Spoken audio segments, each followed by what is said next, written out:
Bienvenue à tous en direct sur Public Sénat. Nous sommes ici au Palais du Luxembourg pour suivre les 11e rencontres sénatoriales de l'apprentissage, un rendez-vous annuel qui prend cette année une tonalité particulière, regard croisé sur les expériences françaises bien sûr, mais aussi allemandes, avec 150 apprentis présents venus de toutes les régions françaises, mais aussi un certain nombre d'apprentis venus d'Allemagne, des responsables de chambres des métiers allemands qui sont là. Et ce temps fort des rencontres nationales, chaque année, les apprentis directement interpellent, interrogent le gouvernement, comme ça se fait dans, vous les connaissez bien sûr, les traditionnelles séances de questions d'actualité au gouvernement. Alors bien sûr, pour présider cette séance, comme ça se fait sur le plateau et dans l'hémicycle, Monsieur Gérard Larcher, président du Sénat, c'est à vous tout de suite pour démarrer cette séance des questions consacrées à l'apprentissage.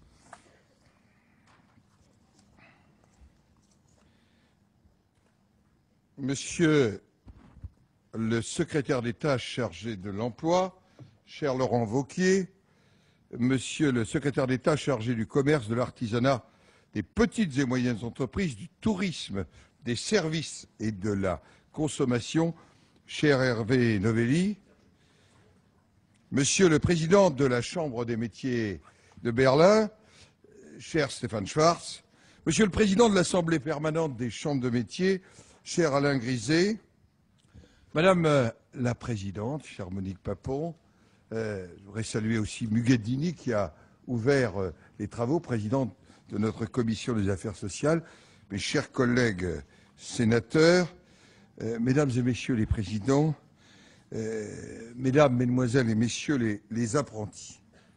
Avant d'ouvrir notre séance de questions d'actualité, je souhaite d'abord formuler quelques remerciements, même si ce n'est pas la procédure habituelle pour les questions d'actualité, parce que les remerciements viennent à la fin.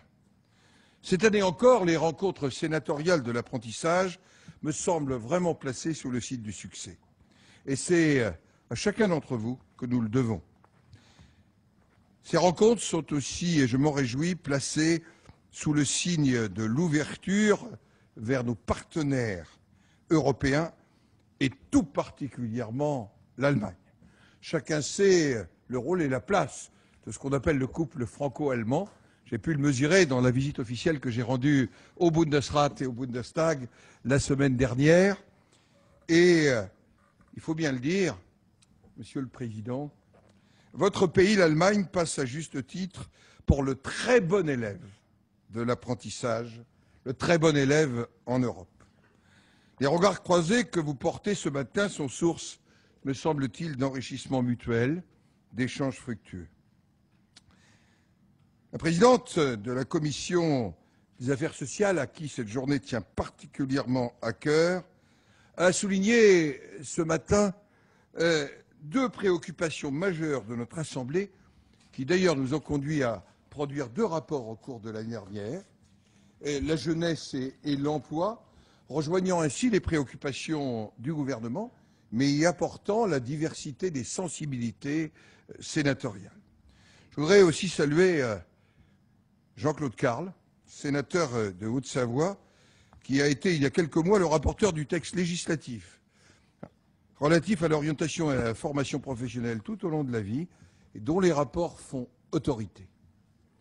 Je salue avec amitié Alain Griset, président de l'Assemblée permanente des chambres des métiers, et François Moutot, directeur général. Et je dois souligner la qualité de la relation que l'Assemblée permanente entretient avec le Sénat, et pas simplement en cette journée. Oui, le Sénat est un partenaire actif, et mon prédécesseur Christian Poncelet s'y était fortement engagé, mais je dois dire que, personnellement, c'est un virus qui m'a atteint dans d'autres fonctions. Herzliche Willkommen bei uns. Liebe junge Lehrlinge, lieber Lehrer, willkommen in der Senat der Französischen Republik. Wir sind sehr glücklich, dass Sie sind hier mit Ihren jungen französischen Freunden, zusammen eine große Aufstellung zu bilden, die Alternance. In Deutschland, Sie sind 1.600.000. In Frankreich 400.000. Junge Deutsche, Junge Französen, bleiben Sie vereint. Willkommen für alle. Oui, votre expertise en matière d'apprentissage a nourri les échanges lors des tables rondes. Alors, je voudrais saluer les 160 jeunes filles et jeunes gens qui vont s'essayer pour quelques-uns, dans quelques minutes, au beau mais parfois délicat métier d'apprenti sénateur. Et donc, je suis heureux d'accueillir quelques jeunes actifs citoyens. Pourtant, cette formation n'a pas encore, je dois le dire, tout à fait atteint dans notre pays les lettres de noblesse que je voudrais lui voir reconnues. Alors je ne doute pas que nos deux ministres, Laurent Wauquiez et Hervé Novelli, répondront avec attention à vos préoccupations, que nous partageons. Mais je voudrais rappeler un chiffre. 90% des apprentis issus des CFA trouvent une embauche à l'issue de leur formation. C'est un chiffre que nous devons méditer, faire connaître et porter. Quelle autre filière, à l'exception de l'enseignement agricole, peut se prévaloir d'un tel résultat? L'apprentissage, ce sont 180 000 jeunes qui, chaque année, quel que soit leur cursus, découvrent près de 600 métiers, sortent formés, diplômés, immédiatement opérationnels, mais qui vont aussi avoir la possibilité d'évoluer. Et la notion de passerelle est aussi quelque chose d'important sur lequel nous devons travailler. Les choses évoluent dans la bonne direction. En 2006, avec Jean-Louis Borloo, nous avions lancé une campagne d'information qui me semble avoir porté quelques fruits. Avec l'apprentissage, prenait une longueur d'avance. Le 29 avril dernier, notre Premier ministre, François Fillon, s'est fixé un objectif et l'a fixé à ses ministres, notamment à Laurent Wauquiez. 1 jeune sur 5 formé par alternance au-delà de 2015, un objectif 1 million. Il y a quelques présidents avec qui j'ai partagé, eh bien, c'est un objectif qui nécessite la mobilisation, mais aussi un travail en profondeur que nous devons faire autour de l'orientation. Alors, je voudrais indiquer 2 pistes qui me semblent intéressantes à explorer. L'apprentissage, Monsieur le Président, en Allemagne, piloté et mis en œuvre par les entreprises, est étroitement lié au bassin d'emploi. Il y a en quelque sorte une photographie économique très fine des besoins. Et votre problème, c'est plutôt un problème démographique, aujourd'hui, en termes de jeunes. Problème que, j'allais dire, fort heureusement et égoïstement, nous n'avons pas aujourd'hui. C'est pour ça qu'il me semble que nous avons des perspectives qui nous permettent de relever le défi que le gouvernement a posé. L'apprentissage est proposé, et je viens de le constater sur le terrain, au cours de ces 3 jours derniers en Allemagne, comme une solution positive et très tôt dans le parcours scolaire de nos amis jeunes Allemands. Il est envisagé comme une chance, et c'est une chance. Alors je crois que le Sénat, avec cette préoccupation de l'emploi et de la jeunesse, et de répondre aux besoins qui sont la richesse de notre avenir, c'est-à-dire les ressources humaines, eh bien, ce matin, nous faisons œuvre utile. Bienvenue à chacune et à chacun, et tout particulièrement aux 160 jeunes apprentis français et allemands que nous accueillons ce matin.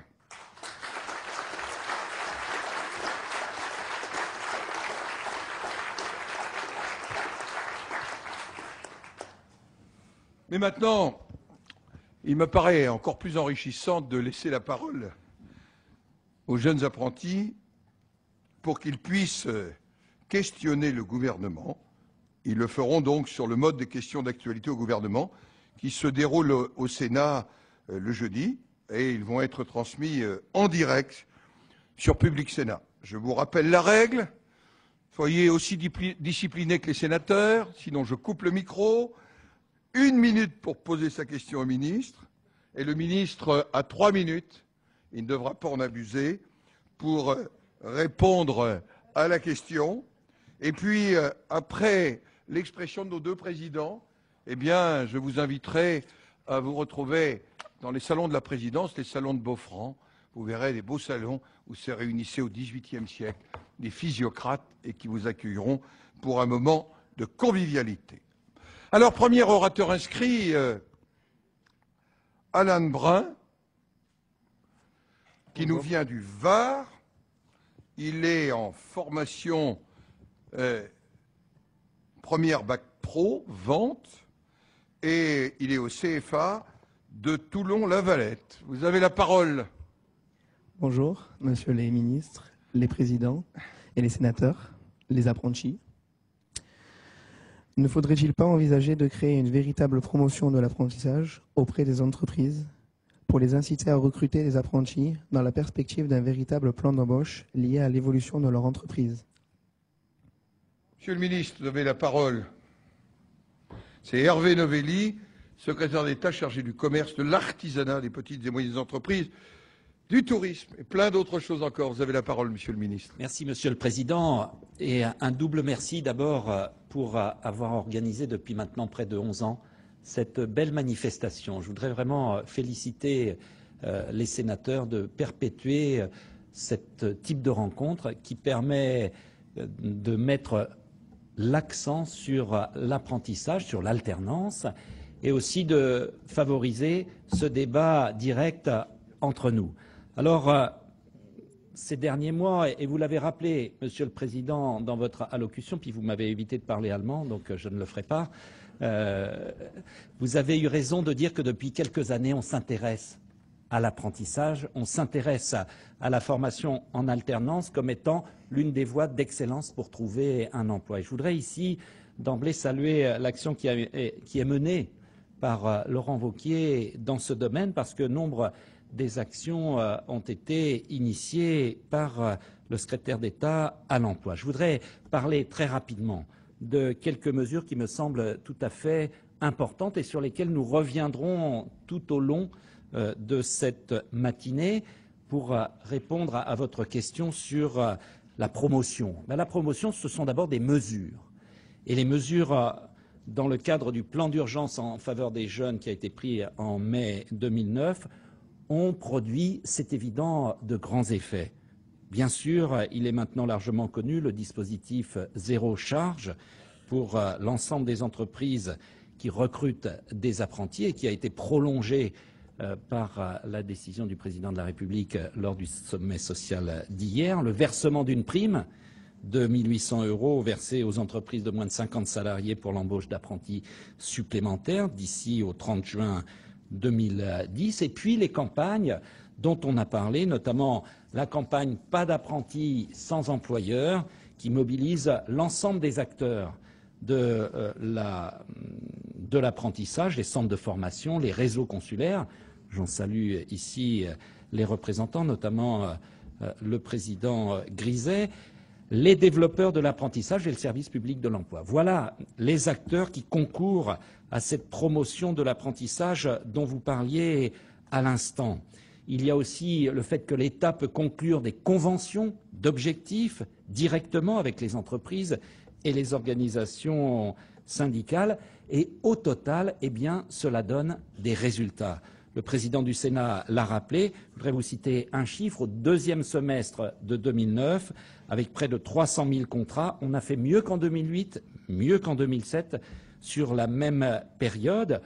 L'objectif fixé était de 490 000 contrats entre juin 2009 et juin 2010. Là, je parle sous le contrôle de Laurent. Eh bien, nous sommes à 80% du respect de ce contrat.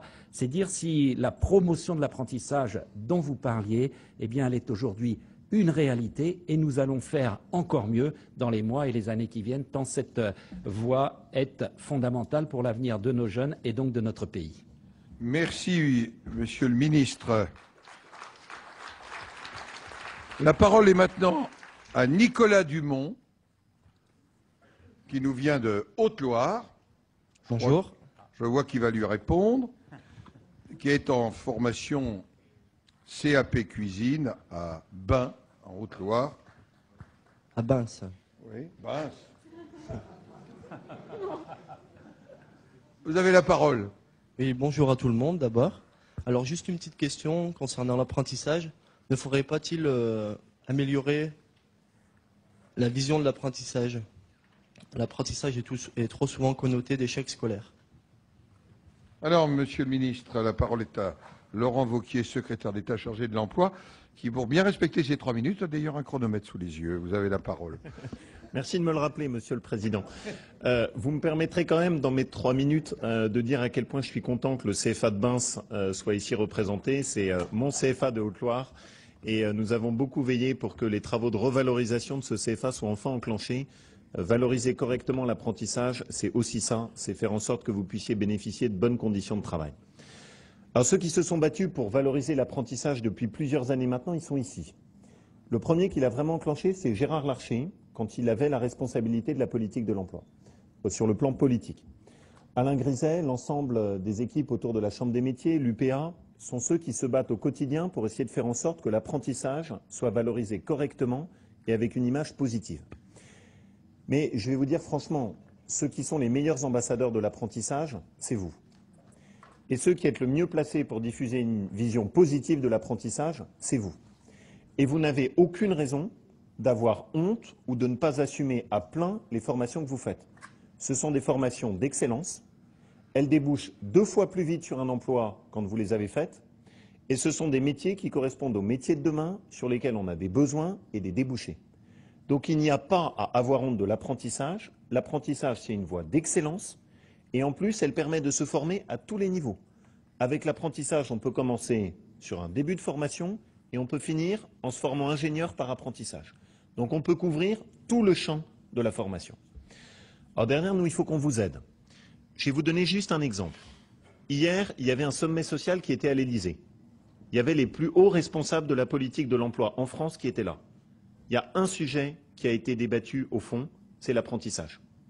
Il y a un sujet qui était la priorité et qui est la feuille de route qu'on m'a fixée pour les quelques mois à venir, c'est de travailler sur un plan de fond pour développer l'apprentissage et l'alternance.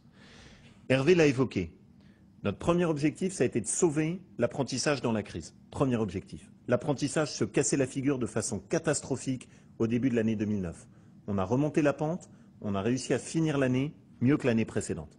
Mais maintenant, tu as raison, le but, c'est de travailler au fond. Et c'est d'essayer d'aller remédier aux blocages qui font que l'apprentissage n'est pas encore au niveau qui est nécessaire en France. Alors, on a lancé des ateliers de l'apprentissage, il y a maintenant à peu près 2 mois, sur lesquels on a récupéré énormément de remontées de terrain. J'espère que vous avez tous déposé une participation sur le site internet des ateliers de l'apprentissage, mais j'en doute pas un instant. Et sur cette base-là, on va travailler sur 3 sujets. Vie quotidienne de l'apprenti, il y aura une question sur cet élément. Deuxième sujet, comment inciter les entreprises à miser sur l'apprentissage. Troisième sujet, comment faciliter les choses. Et pour valoriser l'apprentissage, à mon avis, il y a un verrou qui est essentiel, c'est l'orientation. Je ne sais pas si ici, dans la salle, il y a beaucoup d'apprentis qui se sont vus conseillés par leur service d'orientation d'aller en direction de l'apprentissage. Moi, j'en ai pas rencontré beaucoup. Et ça, c'est un problème. Donc le fait que nos services d'orientation, quand ils vous conseillent, vous disent misez sur l'apprentissage, c'est un des verrous auxquels on va s'attaquer. Merci, Monsieur le Ministre.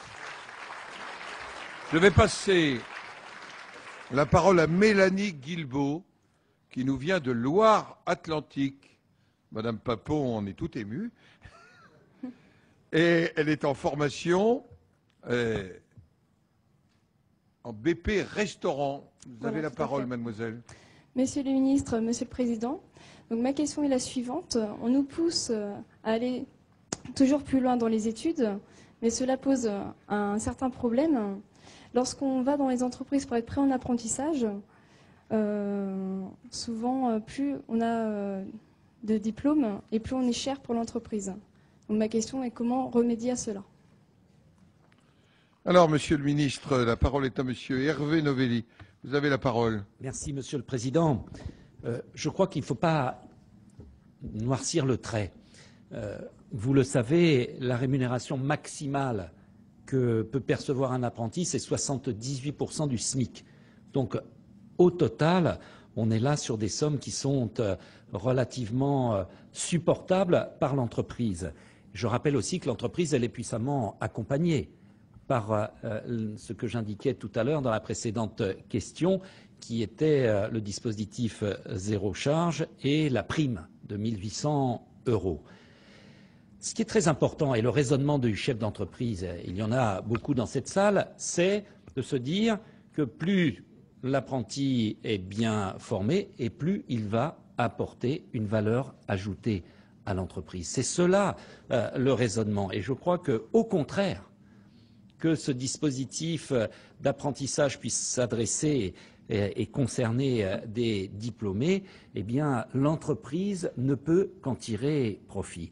Ce qui a été notamment une différence entre le système allemand et le système français, c'était le fait que l'apprentissage ne concernait qu'une partie de la formation initiale et ne s'étendait pas au cursus diplômé notamment dans le cycle universitaire. Eh bien, tout cela, nous avons tenté depuis des années d'y remédier et je crois que c'est une bonne chose. Les entreprises, elles tireront profit de la bonne formation des apprentis. Et plus un apprenti est bien formé, eh bien je le crois, plus les entreprises peuvent en tirer profit. Nous ne devons pas admettre de discrimination de ce type et je pense qu'elle n'existe pas tant qu'il y aura ce plafonnement qui remet d'une certaine manière tous les apprentis, quel que soit leur niveau, eh bien, sur le même plan, 78% plafonnés, et cela est une très bonne chose. Et moi, je ne peux que me réjouir de voir qu'il y a de plus en plus de jeunes diplômés qui se tournent vers cette voie de l'apprentissage, parce que c'est ainsi nous rapprocher de ce qui est le modèle allemand, qui fonctionne de manière très, très forte, ce système dual dont nous avons particulièrement raison de nous inspirer ici, puisqu'il est une parfaite réussite. Merci, Monsieur le Ministre. Je vais maintenant donner la parole à Vincent Pau de Serres,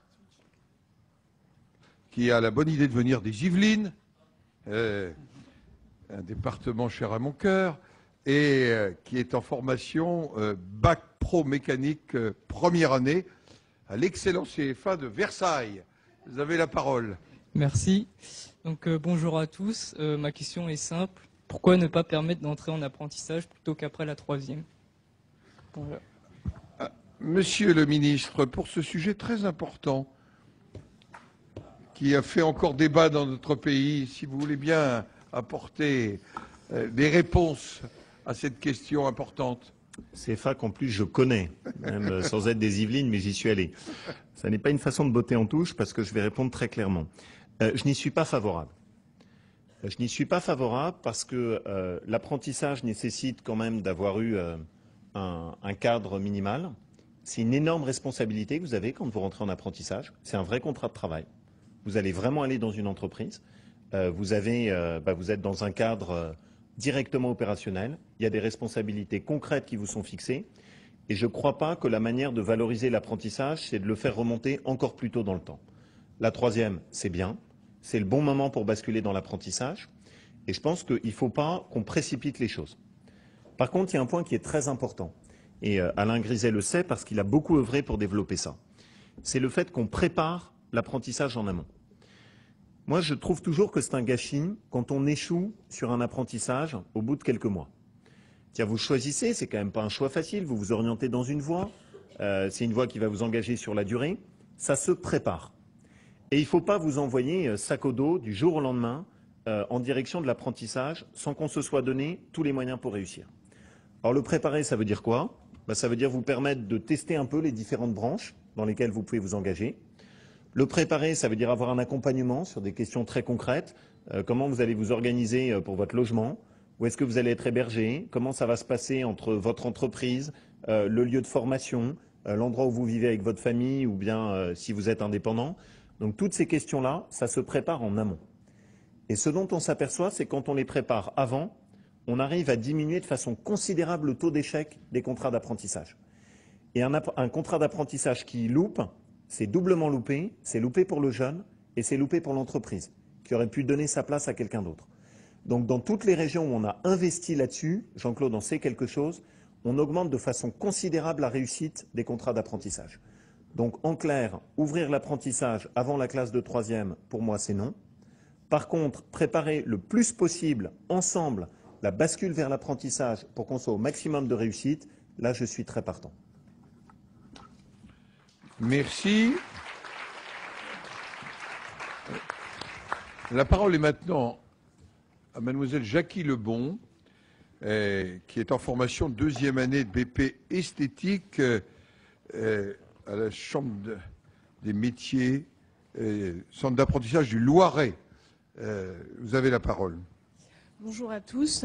Donc ma question, pourquoi ne pas considérer l'apprentissage comme une voie normale possible d'orientation et permettre des passerelles entre la voie scolaire et l'apprentissage, et vice-versa, et même après l'âge obligatoire? Monsieur le ministre, voilà encore pour vous une vraie question et un vrai sujet. Donc je passe la parole à Laurent Wauquiez. Vous avez la parole, monsieur le ministre. Alors, pourquoi est-ce que c'est important, ta question? Elle est importante à deux niveaux. D'abord, elle est importante si on revient à la question qui avait été posée par le CFA de Binsse, c'est pour valoriser l'image de l'apprentissage. S'il y a des cloisons étanches, ça donne l'impression que, oulala, l'apprentissage pour quelqu'un qui s'est orienté sur la voie générale, sûrement pas. Et inversement, quelqu'un qui a fait de l'apprentissage, si jamais il veut revenir sur une voie de formation plus théorique, sûrement pas. Donc si on veut se décloisonner la tête, ta question est importante. La deuxième raison pour laquelle elle est importante et à laquelle je crois beaucoup, l'apprentissage est un moteur d'ascenseur social. C'est essentiel. Pour beaucoup d'entre vous, par le biais de l'apprentissage, vous allez réussir des études à un très haut niveau d'excellence et vous allez pouvoir le faire notamment parce que peut-être que votre famille, qui n'a pas des grosses ressources, n'aurait pas pu financer des études longues si elles n'étaient pas par le biais de l'apprentissage. Et l'apprentissage, contrairement aux autres formations, il ouvre un moteur d'ascenseur social pour des enfants des classes moyennes modestes qui, par ce biais-là, peuvent réussir des études très fortes. Moi, j'avais été très marqué par une visite sur un chantier nautique à Bordeaux, où il y a un jeune qui était en formation ingénieur par apprentissage, qui était issu d'une famille modeste, et qui m'avait dit au moment du bac, si on m'avait dit qu'il fallait que je fasse une classe prépa pour devenir ingénieur, j'aurais dit que ce n'était pas pour moi. J'ai fait ma formation par apprentissage, petit à petit, j'ai fait mes classes les unes après les autres, et puis je me suis aperçu que je pouvais aller plus loin, mes formateurs m'ont encouragé, et il a passé son diplôme d'ingénieur par apprentissage. Et ça, c'est un très beau modèle, parce que c'est ce modèle d'une formation d'apprentissage qui permet des vrais parcours de réussite qui sont construits au fur et à mesure. Alors d'abord, contrairement aux idées reçues, il n'y a pas de verrou. Il n'y a pas de verrou entre les formations en apprentissage et la voie générale. Et il est parfaitement possible d'achever un baccalauréat professionnel qui aurait été entamé sous un statut scolaire par un contrat d'apprentissage. Donc il y a beaucoup plus de souplesse qui théoriquement existe. La seule chose, c'est qu'elles ne sont pas utilisées, elles ne sont pas suffisamment valorisées, et surtout l'éducation nationale a un petit peu de mal à les reconnaître. Donc notre travail conjoint avec Luc Châtel, c'est de secouer tout ça et faire en sorte que ces passerelles soient organisées de façon beaucoup plus souple et qu'on perçoive comme étant parfaitement normal que quelqu'un qui a peut-être commencé une licence classique puisse basculer ensuite sur une formation par apprentissage et réciproquement. Le maître mot, c'est qu'il faut ouvrir les fenêtres. On a un pays qui, sur nos formations et sur la relation à l'apprentissage, est beaucoup trop cloisonné, beaucoup trop rigide. Il faut ouvrir les fenêtres, décomplexer, faire en sorte que pour vous, ce soit facile de passer d'un système à l'autre. Et ça va faire partie des sujets qui seront sur la table dans le cadre des ateliers de l'apprentissage. Merci, monsieur le ministre. Je donne la parole maintenant à Thibaut Brunel, qui nous vient de l'Aude, où il est en première année de BTS après-vente dans le secteur automobile, option véhicule particulier, et en même temps bac S. Donc, vous avez la parole. Bonjour à tous. Donc, issu d'un bac S, j'ai réussi à intégrer le CFA de Lézignan, car mon père est artisan. Par contre, au collège comme au lycée, on ne nous parle pas de l'apprentissage au moment des vœux d'orientation. Donc ma question est, pourquoi les lycées ne font-ils pas passer l'information? Monsieur le ministre, voilà une question que nous nous posons depuis un certain nombre d'années. Si vous voulez bien nous apporter l'éclairage du gouvernement sur ce point. Monsieur le Président, vous avez raison de dire que c'est une question qui se pose depuis des années et qui renvoie à une sorte de fossé qui a longtemps perduré, qui perdure encore entre l'éducation nationale d'un côté et la filière de l'apprentissage de l'autre. Et c'est vrai que ce que vous venez de décrire, eh bien, on l'observe parfois dans un certain nombre de collèges ou de lycées où on a tendance à passer par pertes et profits cette filière de l'apprentissage. Eh bien, il faut lutter contre cela et c'est ce que nous faisons et ce que nous faisons tous ensemble. Il y a bien sûr les pouvoirs publics, mais il y a les chambres consulaires, il y a les fédérations professionnelles. Je voudrais citer l'exemple de la restauration. Avec l'exemple de la restauration est important puisque nous avons mis en place la baisse du taux de TVA dans la restauration, mais nous l'avons assorti d'un certain nombre de contreparties, et notamment avec Laurent Wauquiez, d'un effort très important en matière d'apprentissage dans la restauration. Eh bien, dans ce secteur, il y a des expériences qui se mettent en place permettant à des orienteurs des lycées de passer une demi-journée ou une journée dans l'entreprise, dans des entreprises de restauration. C'est important parce que là, les orienteurs se rendent compte de la réalité de l'entreprise et peuvent ainsi en donner une image, en ressortir avec une image particulièrement valorisée. Il y a aussi tout ce qui s'est passé en matière de rapprochement entreprise, collège, lycée. Depuis quelques années, je pense notamment en particulier au parcours de découverte des métiers et des formations expérimentées en 2008 et généralisées en 2009. Ce sont des parcours d'une durée de 5 jours obligatoires qui permettent ainsi de mieux connaître les métiers, de susciter des vocations et qui vont au final faciliter l'orientation parce qu'on aura une vision précise de l'entreprise et des vertus de l'apprentissage. Je crois que maintenant, il faut continuer dans ce sens. Il y a notamment la création en cours du service dématérialisé de l'orientation. C'est quelque chose de très important parce que cela permettra d'avoir une vision très objective qui tiendra moins à l'orienteur qu'à ce vecteur dématérialisé qui permettra une information parfaite sans oublier l'apprentissage. Donc vous le voyez, on lutte contre la pratique que vous aviez observée. J'espère que dans quelques années, eh bien, les orienteurs parleront systématiquement de cette voie d'excellence qu'est l'apprentissage. Merci, Monsieur le Ministre. Je vais maintenant donner la parole à Justine Estroffer, qui nous vient de la Moselle. Elle est en formation de CAP coiffure au CFA Camille Weiss à Forbach. Vous avez la parole, mademoiselle. Bonjour à tous. Alors, la problématique financière des apprentis, c'est la question du remboursement des frais de transport, de repas et d'hébergement jugés insuffisants. De plus, la majorité des apprentis ne bénéficient pas de mutuelle santé et la délivrance de crédits auprès des banques est aléatoire.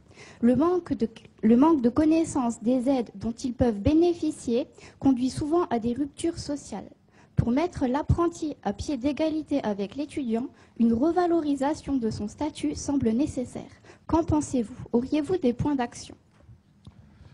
Merci, mademoiselle, pour cette question importante aussi sur le statut, en fait, et les comparaisons avec d'autres statuts. Monsieur le ministre Laurent Wauquiez, vous avez la parole.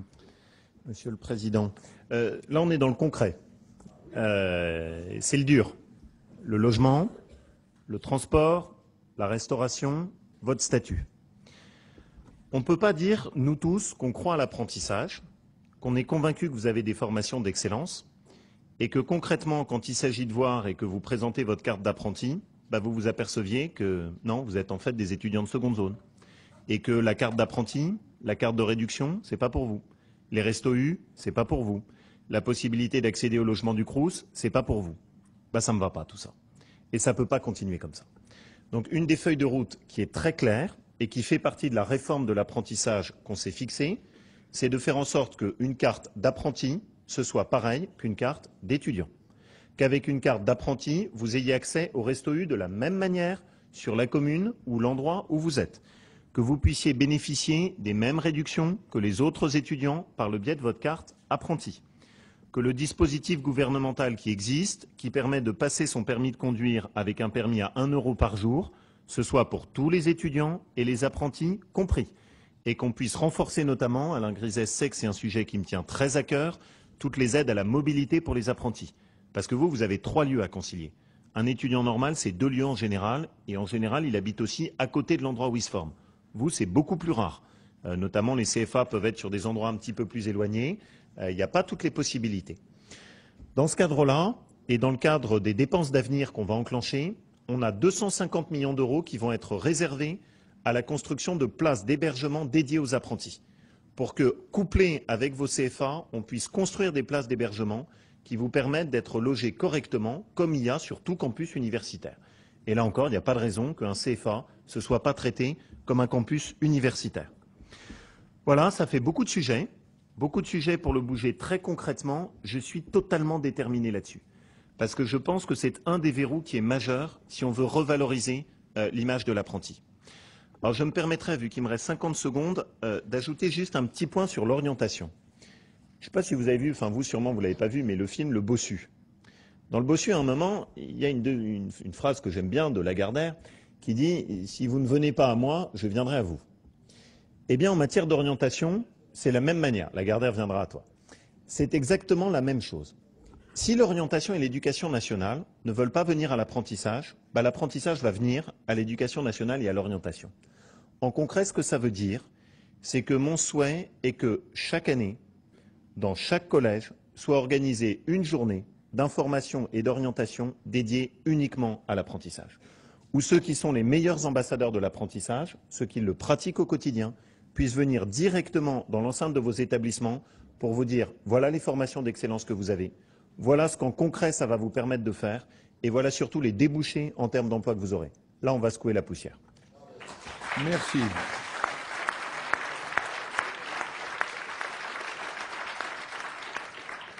La parole est maintenant à Julien Defossé, qui nous vient du Nord.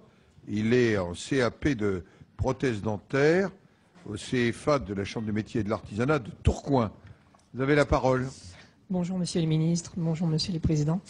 Ma question est, dans une communauté où l'on parle constamment d'européanisme, peut-on espérer, Monsieur le Ministre, un jour la création d'un diplôme européen obtenu par la voie de l'apprentissage?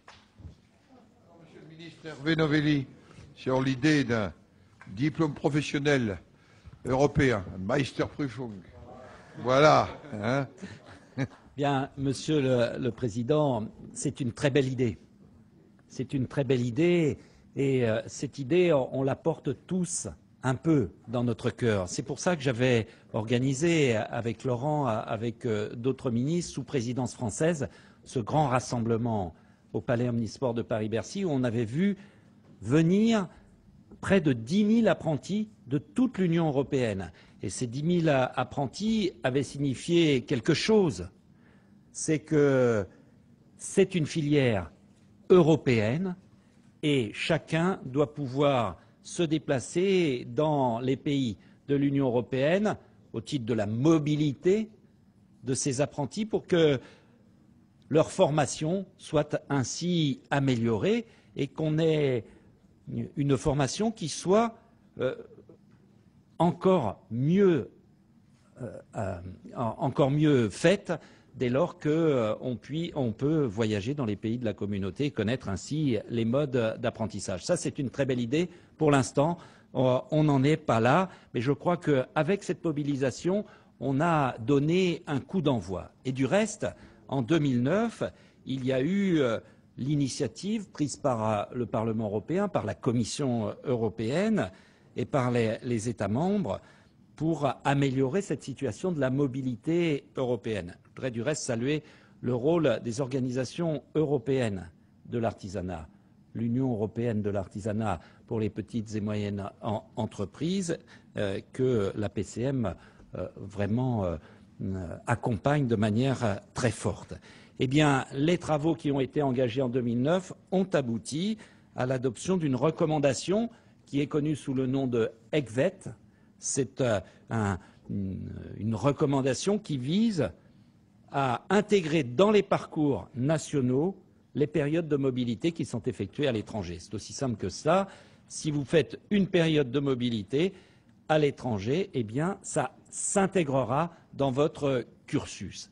Alors pour l'instant, on en est à 12 expérimentations et si ces expérimentations sont couronnées de succès, eh bien, on pourra généraliser cette procédure pour que peu à peu, eh bien, les apprentis, comme le font les étudiants européens, puissent bénéficier de cette mobilité si utile.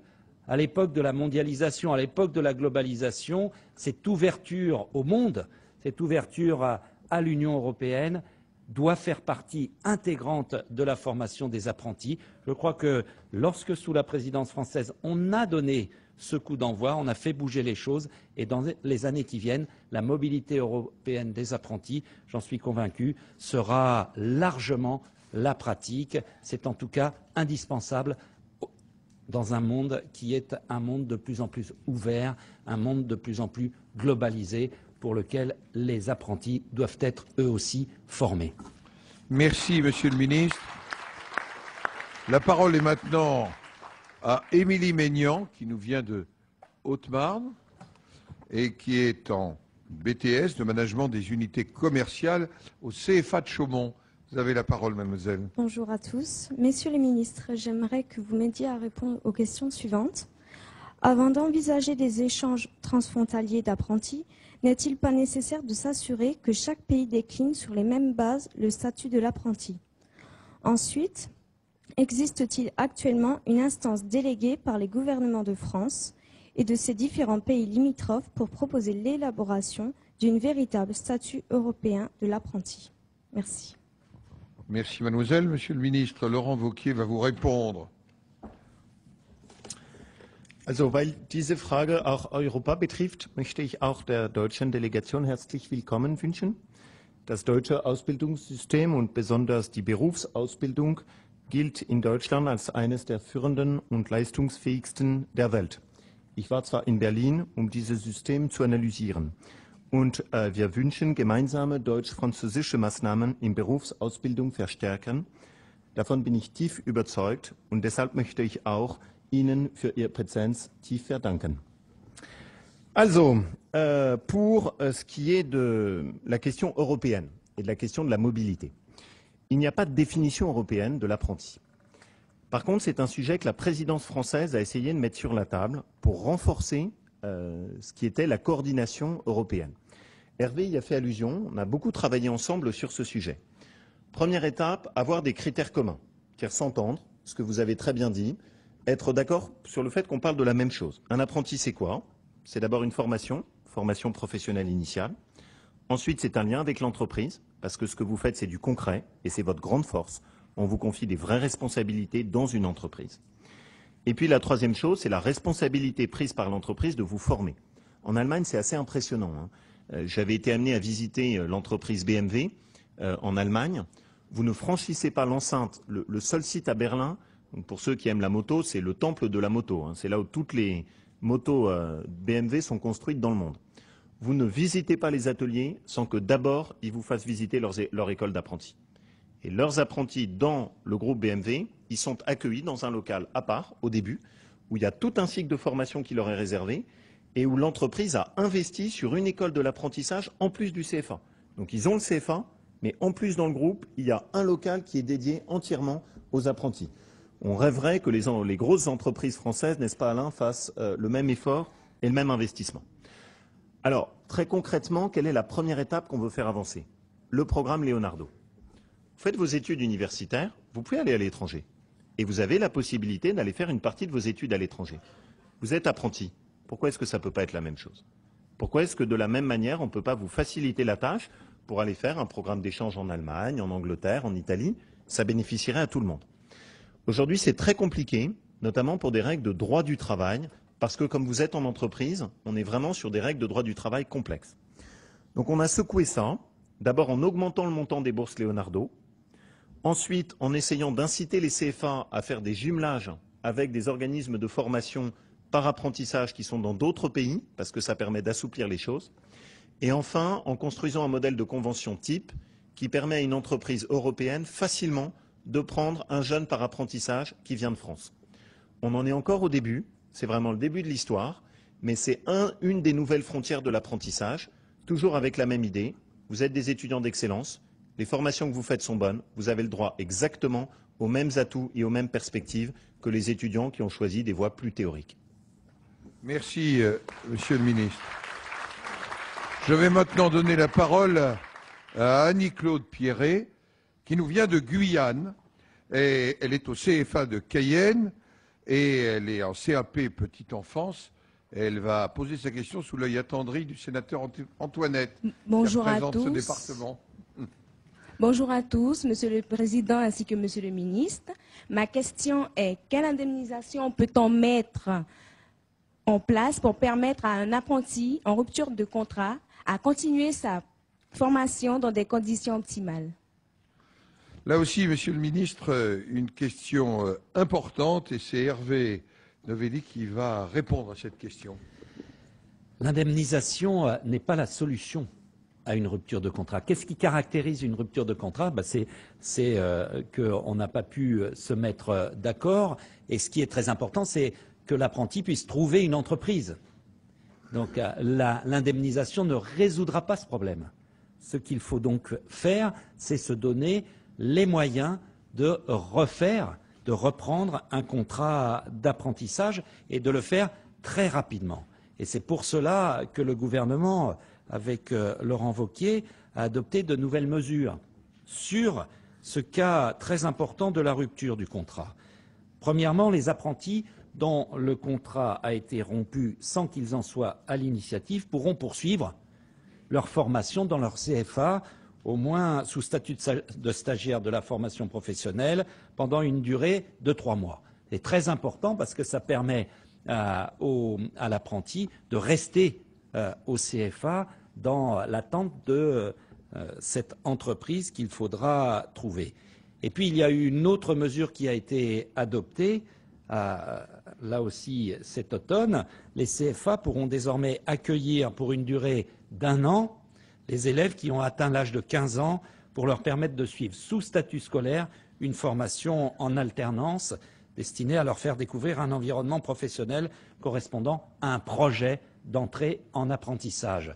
Moi, je suis convaincu que c'est vers ces solutions qu'il faut tendre et ne pas se dire « j'ai ma rupture, il faut que je sois indemnisé ». Non, c'est « je suis en situation de rupture, il faut que je trouve une entreprise ». Et c'est pour cela que nous nous sommes donné des délais qui vont, sans rupture, permettre de retrouver l'entreprise très importante pour pouvoir continuer sa formation en apprentissage. Merci, Monsieur le Ministre. La parole est maintenant à Laetitia Bigoteau, qui nous vient de Dordogne, où elle est en BP coiffure, avec l'option coloriste permanentiste. Vous voyez que je n'y passe jamais. Et au CFA de Périgueux. Vous avez la parole, mademoiselle. Monsieur le ministre, bonjour. Alors ma question est la suivante. Peut-on mettre en place un fonds d'urgence dans les CFA pour les apprentis qui sont en difficulté sociale? Alors, monsieur le ministre, ce fonds d'urgence, je crois qu'il en existe déjà des éléments, mais peut-être éclairer un peu l'ensemble des apprentis sur ce point. Ils sont précis et concis dans leurs questions. C'est une bonne source d'inspiration et de méditation pour les politiques, je trouve. C'est-à-dire qu'ils respectent vraiment leurs minutes. Bon, toute autre allusion à des 3 minutes dépassées serait déplacée. S'agissant de ces fonds d'urgence, ce qu'il faut savoir, alors, bon, je ne devrais pas dire ça ici, mais moi je suis assez attaché à ce qu'il y ait une régulation nationale. J'ai même un tempérament, alors dire ça au Sénat c'est très mal vu, mais un petit peu jacobin, Jean-Claude Carle le sait. Mais l'apprentissage est de la responsabilité essentielle des régions. Et donc il y a des fonds sociaux qui existent et qui sont mis en place par les régions, qui peuvent être des fonds sociaux d'action pour venir en urgence en aide à des étudiants en apprentissage qui sont en difficulté.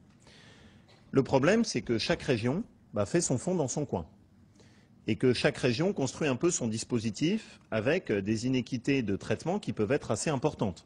Selon qu'on est dans telle ou telle région, vous allez avoir des gros fonds d'aide ou des tout petits fonds d'aide. Des fonds qui sont accessibles à un grand périmètre de jeunes ou des fonds qui, au contraire, sont sur des critères très restrictifs. Alors, moi, je trouve que c'est quand même un sujet de réflexion.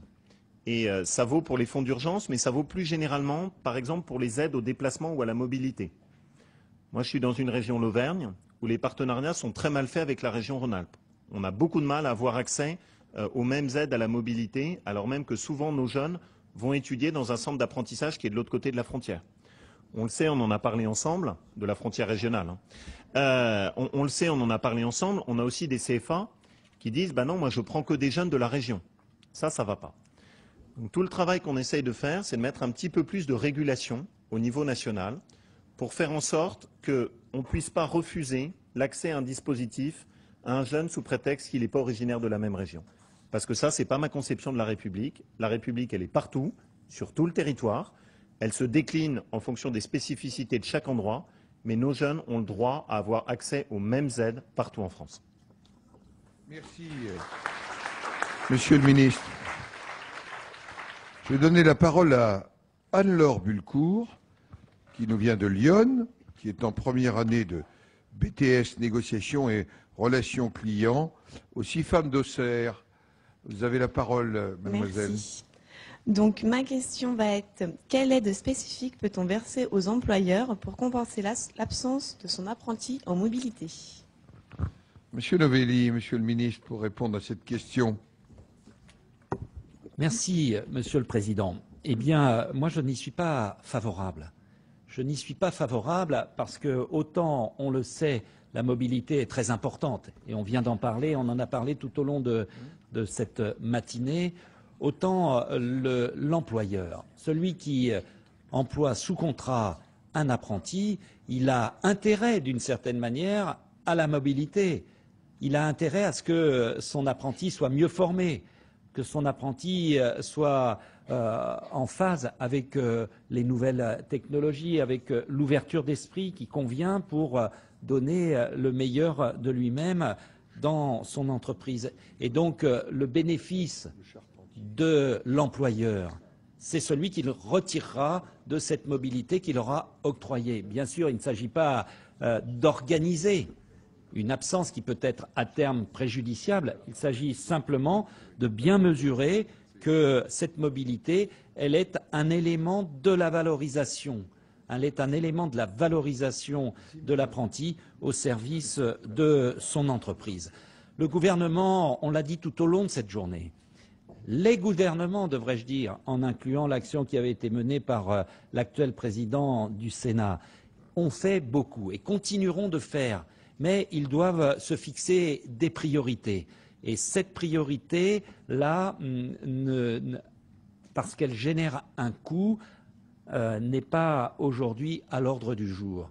Nous avons à bien faire prendre en compte par les employeurs la valeur ajoutée de la mobilité. C'est cela qui est très important. Générer des demandes d'indemnisation serait, d'une certaine manière, nier la valorisation qu'apporte la mobilité pour l'apprenti. Pour cela, nous n'y sommes pas favorables, mais nous continuerons, bien sûr, de militer pour que cette mobilité soit encouragée sans coût excessif pour l'employeur, au contraire, pour une valeur ajoutée si nécessaire. Merci beaucoup, Monsieur le ministre.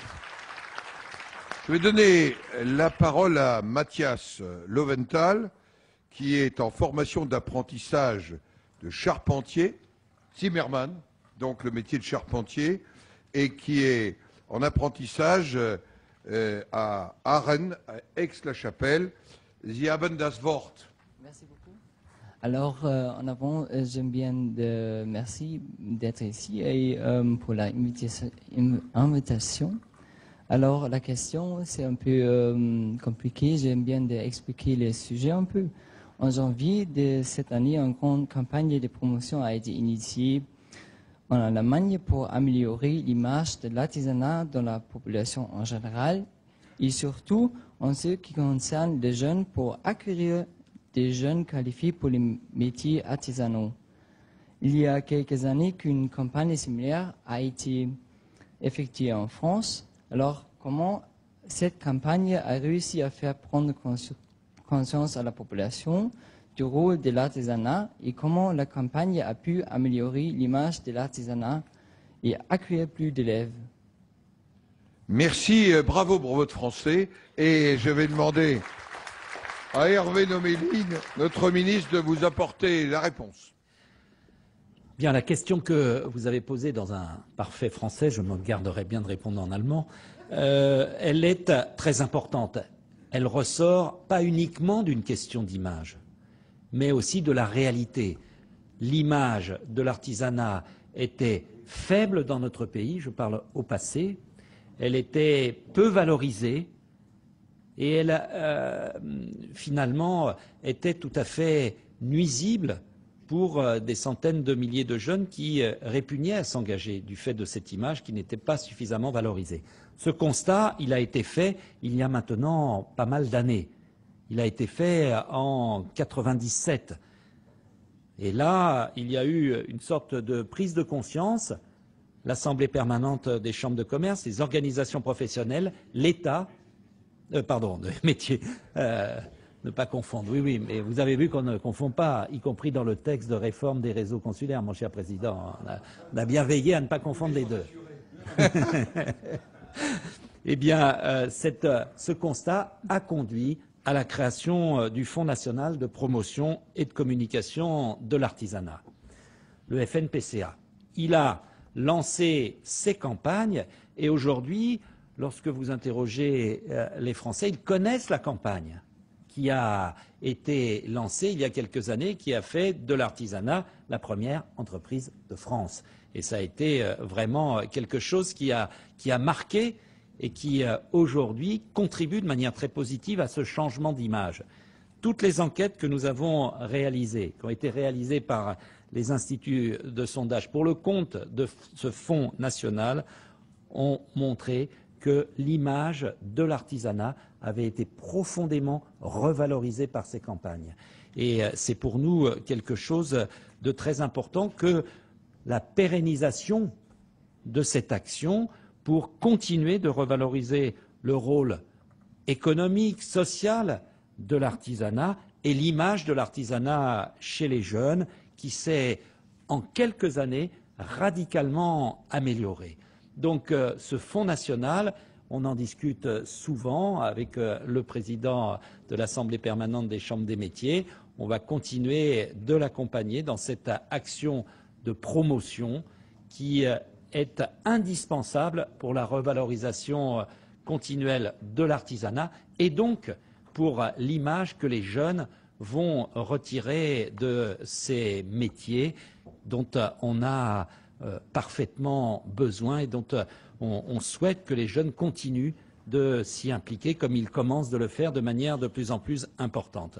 Comme c'est la dernière question, Monsieur le Président du Sénat, auquel je me devais de répondre, je voudrais vraiment encore une fois vous féliciter de ces journées de rencontres, de discussions, de dialogues et finalement de mise au premier rang de l'apprentissage. C'est vraiment la voie de l'excellence. Nous comptons beaucoup pour cela et depuis des années, je suis vraiment très heureux de voir que cette perception de l'apprentissage comme voie de l'excellence est en hausse continuelle. Je m'en réjouis et les rencontres que vous avez organisées depuis maintenant près de 11 ans eh bien, sont très utiles dans ce dispositif de revalorisation que nous souhaitons tous ensemble, bien sûr pour l'apprentissage, mais aussi pour les jeunes de notre pays. Merci, Monsieur le Ministre, et merci pour votre participation et votre engagement tout au long de l'année pour le développement de l'apprentissage. Maintenant, je vais donner la parole à Stéphanie Zorn, qui nous vient de Düsseldorf, où elle est en formation de menuiserie, Tischler, et donc au Handwerk de Düsseldorf. Sie haben das Wort. Merci.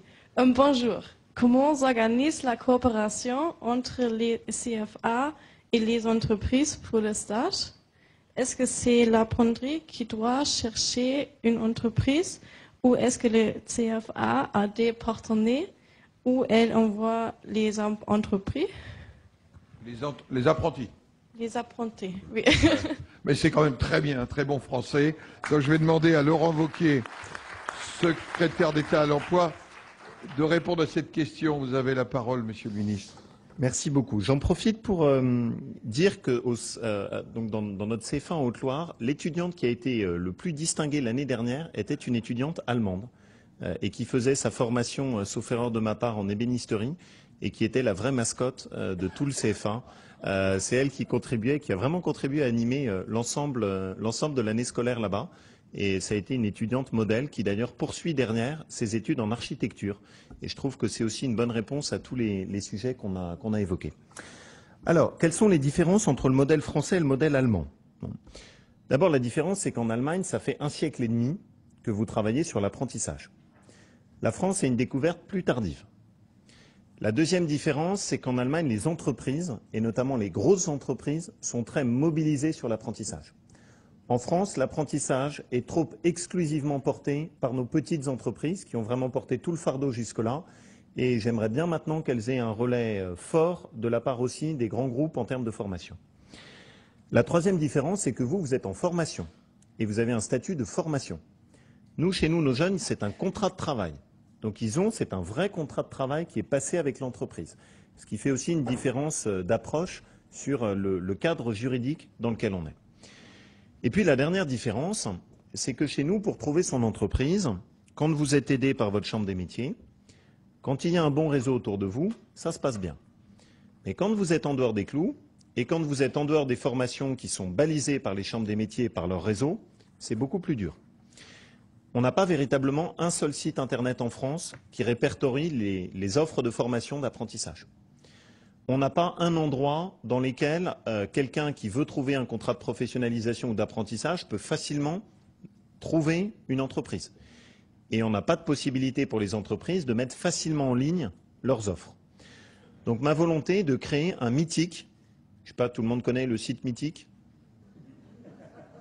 Un Facebook, on va dire, un Facebook de l'apprentissage, dans lequel beaucoup plus facilement on puisse, en support avec les chambres des métiers, mettre en relation les jeunes et les entreprises. Parce qu'on a besoin de faciliter la tâche et que le système soit plus facile et plus fluide. Voilà. Pour finir, j'ajouterai juste un petit mot, d'abord en remerciant Gérard Larcher. Vous savez, une rencontre comme celle-ci, elle n'a pas lieu pour d'autres formations. Le Sénat la consacre chaque année à l'apprentissage. Ce qui est la meilleure manière de montrer la considération de la nation et de la République par rapport à vos formations. Cette considération, cette année, normalement, doit déboucher sur un des gros plans d'action que notre pays aura adopté en faveur de l'apprentissage et de l'alternance. C'est un moment qui est un moment clé, où on veut passer à une deuxième étape, un deuxième étage en faveur de l'apprentissage et de l'alternance, pour faire en sorte vraiment que vous puissiez mesurer de façon très concrète les avancées qu'on souhaite effectuer pour vous. Alors c'est évidemment pour vous, mais c'est aussi tout simplement parce que la réalité, c'est qu'en termes d'emploi, un jeune qui se forme par le biais de l'apprentissage et de l'alternance va décrocher son CDI beaucoup plus vite et beaucoup plus facilement qu'un jeune qui a fait une formation théorique beaucoup moins en prise avec les réalités de l'emploi et du marché du travail. Et si on veut faciliter la place des jeunes dans notre société, si on veut faire en sorte qu'on donne vraiment toute sa place à votre génération, c'est sur l'apprentissage qu'il faut miser. Parce que c'est ça qui est la voie d'avenir pour notre pays. Merci à tous de nous aider à le porter au quotidien. Merci. Merci, Monsieur le Ministre. Merci, cher Laurent Wauquiez, pour ces réponses très claires et là aussi votre engagement pour l'apprentissage. Nous avons maintenant achevé les questions au gouvernement. Je voudrais remercier particulièrement Madame la vice-présidente du Sénat, Monique Papon, qui a consacré tout ce temps. Sa présence témoigne aussi de l'engagement, et notamment d'un vice-président du Sénat, autour de ces thèmes, comme elle l'a été de nos collègues. Mais je vais donner la parole maintenant au président de la Chambre des métiers de Berlin, Stefan Schwarz. Herr Präsident. Merci. Sie haben jetzt das Wort. Vielen Dank, Herr Präsident, Monsieur le Président, Messieurs les ministres. D'abord, je veux bien vous remercier beaucoup pour l'invitation. C'est déjà la deuxième invitation devant votre haute institution, ici le Sénat en France, et pour me donner la possibilité de bien discuter avec vous, avec les hommes de politique, les hommes et les femmes de politique et des experts de la formation professionnelle, mais aussi avec des apprentis.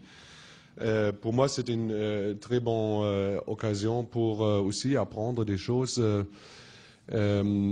parce que je crois que surtout dans la formation concerne l'avenir, puisque ça concerne les jeunes gens, ça concerne l'avenir de l'économie européenne. Et je crois, c'est pour ça qu'on a comme véritable défi ensemble pour l'avenir de la réalisation d'une région européenne de la formation commun. Je crois que c'est à la fois un travail de titan, étant donné qu'il s'agit non seulement de dépasser les barrières linguistiques et culturelles, mais aussi de faire comprendre les différents systèmes de formation, les profils, les contenus, par amélioration de transparence. Bien entendu, il ne doit pas s'agir de tout niveler, mais par exemple, le système allemand de la formation duale, orienté vers la pratique, peut servir en certains aspects comme modèle. On sait par expérience qu'on ne peut pas transférer un système de formation d'un pays à l'autre. Chaque pays se caractérise par ses conditions culturelles et socio-économiques spécifiques et sa propre tradition de formation. Et on a appris, je crois aujourd'hui, moi j'ai appris que l'image de la formation en alternance est complètement différente que l'image qu'on a en Allemagne. Et je crois que on ne peut pas changer une image comme ça. C'est une question de mentalité, mais il faut en travailler. Et je suis très impressionné comment, quelle reconnaissance l'apprentissage a déjà dans la classe politique, si vous voulez, dans votre discussion. C'est une très grande reconnaissance. Quelquefois, j'espère que tous les hommes de politique en Allemagne ont la même reconnaissance envers l'apprentissage. Mais en général, je crois l'image est... on peut beaucoup comprendre, on peut beaucoup apprendre ensemble, et je crois le défi pour l'avenir, c'est d'établir un avenir ensemble pour la formation professionnelle en Europe. Merci, Monsieur le Président.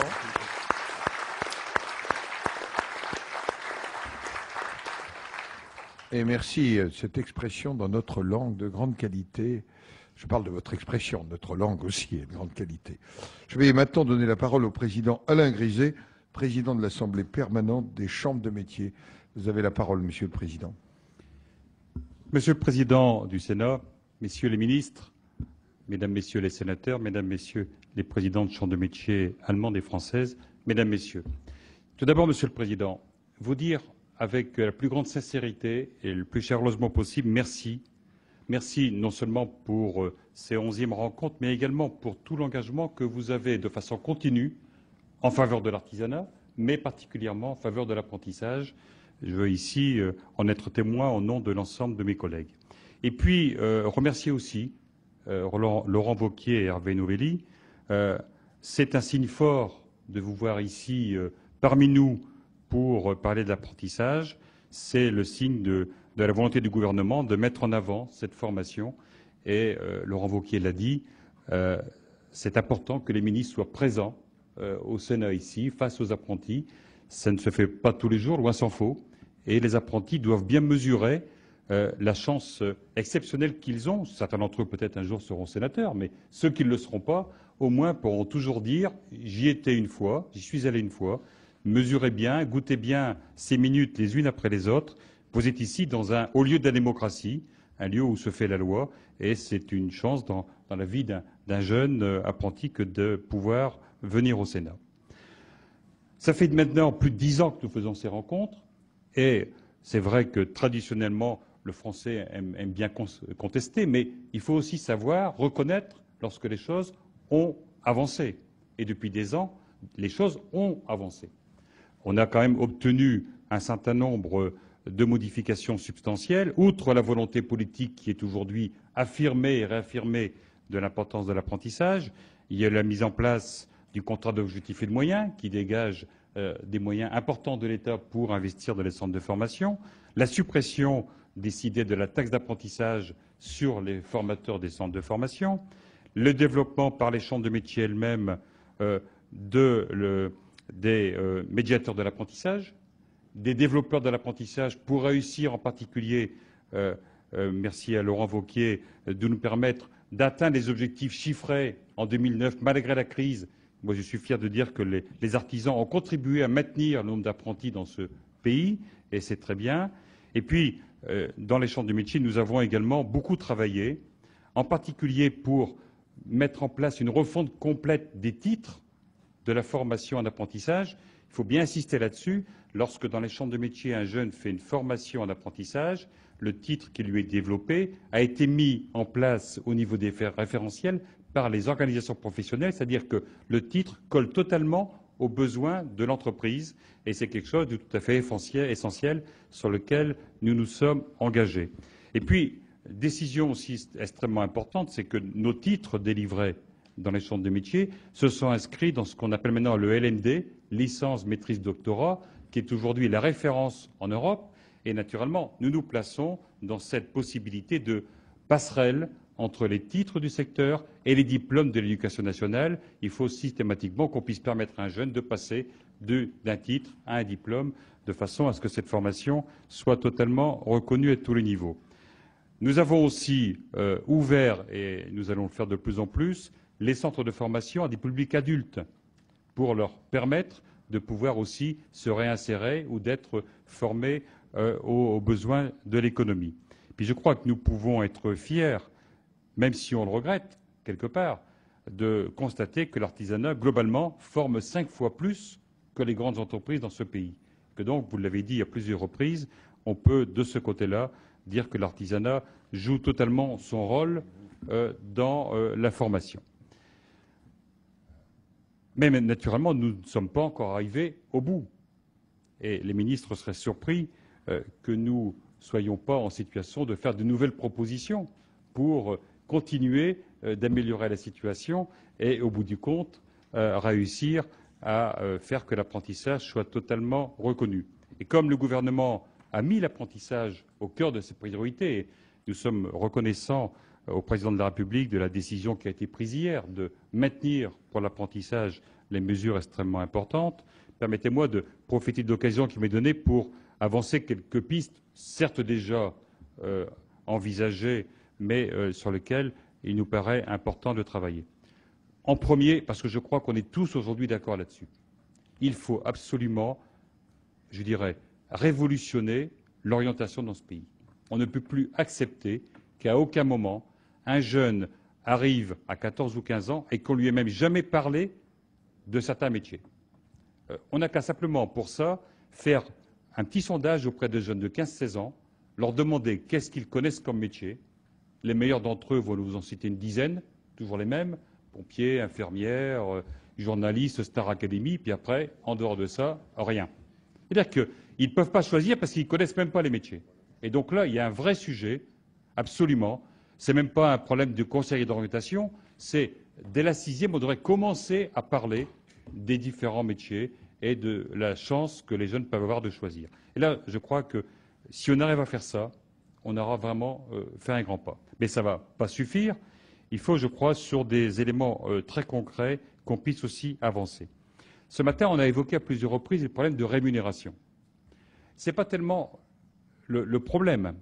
La difficulté, c'est la lisibilité, la complexité de la rémunération entre les différents niveaux, entre les différents âges, fait que aussi bien les chefs d'entreprise que les jeunes ont, par rapport à ça, une certaine difficulté d'appréhender la vraie rémunération auquel les uns ont droit et les autres doivent donner. Et je crois qu'on doit faire un petit effort, un travail, pour essayer d'améliorer cette lisibilité de la rémunération, tout en disant aux jeunes apprentis, parce que tout à l'heure, on entendait dans la salle certains, quelquefois, quand on évoquait 700 €, dire peut-être c'est beaucoup ou c'est pas assez. Mais de toute façon, Rendez-vous bien compte que quand vous êtes dans une filière, entre guillemets, classique de formation, université, c'est zéro. C'est zéro. Et que donc la formation en apprentissage, ça vous donne certes un revenu modéré, mais un revenu quand même, et c'est naturellement beaucoup mieux que zéro. Troisième chose, je pense qu'il faut qu'on fasse un effort important sur la formation des maîtres d'apprentissage. Former un jeune, ce n'est pas seulement être compétent dans son métier, c'est aussi transmettre une pédagogie. Et il n'y a pas aujourd'hui suffisamment d'actions qui permettent, au bout du compte, au maître d'apprentissage de pouvoir lui-même avoir les compétences suffisantes. Et vous savez notre attachement quelquefois à la reconnaissance de cette compétence, que ce soit par un agrément ou pas. On peut trouver une solution, mais je pense qu'il faut qu'on continue à travailler sur ce sujet. Puis, ça a été dit à plusieurs reprises, il y a déjà des choses qui ont été faites, mais il faut qu'on aboutisse à cette vraie reconnaissance d'égalité de traitement entre apprentis et étudiants. Égalité de traitement dans tous les domaines, logement, transport, sport, culture. Il faut que ça soit quelque chose d'absolument acquis. Il faut naturellement qu'on puisse réussir à développer la mobilité européenne. Et donc nous sommes favorables à un Erasmus des apprentis. Leonardo est trop compliqué, inaccessible, et il faut qu'on ait des moyens importants pour développer la mobilité des apprentis. Et je crois qu'avec Hervé Novelli, nous pourrons nous entretenir pour regarder de quelle manière on peut permettre au maître d'apprentissage de libérer son jeune très longtemps sans qu'il y ait trop de pénalités pour le maître d'apprentissage. Et puis, parce que le président du Sénat m'a montré la pendule, et j'ai jamais ambitionné d'être sénateur, mais je l'aurais été très mauvais parce que je suis respectueux peu la pendule.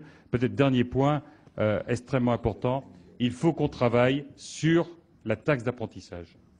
Je le redis une fois de plus, il n'est pas possible qu'on continue à avoir pour les CFA gérés par les chambres de métiers 3% de taxe d'apprentissage alors que nous formons 30% des apprentis.